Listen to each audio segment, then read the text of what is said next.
Eventually, the Sony ZV-E1 is made official, and our predictions on its specifications proved to be accurate. It is the most recent model to the company's line of cameras geared for vlogging, and the first to include full-frame capabilities, catapulting it into the high-end market. So what does the new Sony ZV-E1 product offer? Let's investigate.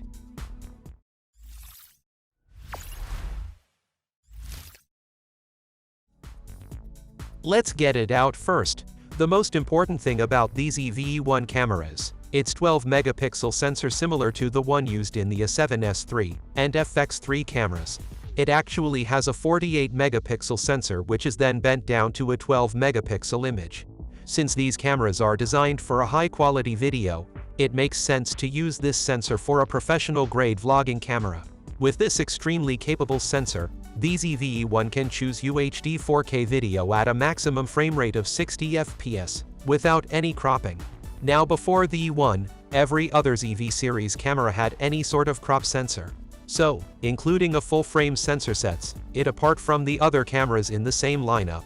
Besides, the usual 4K at 60 FPS in 4x2x2 10-bit, this sensor is also capable of 4K at 120 FPS, as we've seen in the A7S III. Unfortunately, ZV-E1 does not have that feature as of now, and Sony said that they'll enable that through a future firmware update. It's definitely a setback, but thermal throttling is inevitable because of such compact body. Speaking of the body, it looks like the A7 minus the viewfinder and smaller, even smaller than it. ZV-E1 is officially the smallest and lightest full-frame interchangeable lens camera, that too with the image stabilization enabled. The fully articulated touchscreen and the simple user interface screen, that it's intended for day-to-day purposes like a smartphone camera alternative. All in all, the body of ZV-E1 is solid, and with the built-in omnidirectional 3-capsule mic, you hardly need any accessories to start shooting whenever you want. Another major improvement you'll notice is the autofocus system. The ZV-E1 is equipped with a special chip for AI processing which was initially introduced to the A7R V. This chip helps to enhance the performance of the camera's machine learning algorithms that support its significant features such as real-time tracking, high-density autofocus, sound and vibration-free shooting up to 7 FPS, and many more.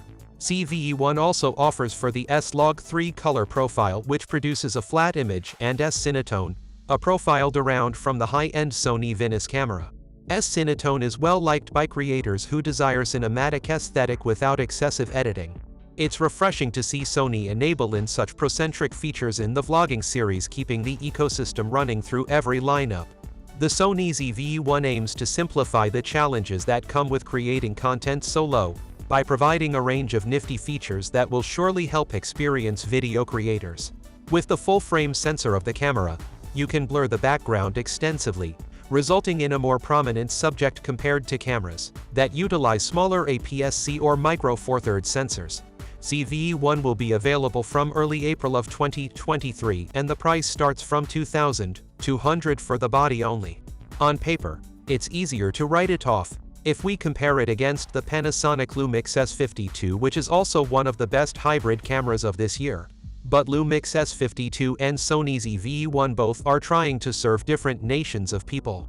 Not to mention, you're getting the quality of Sony A7S III and FX3 at half of their price.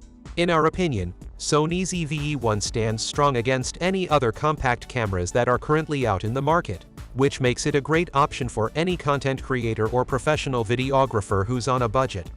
What are your thoughts on the upcoming Sony ZV-E1? Thank you for watching. Consider subscribing for more content like this and leaving your comments in the box below.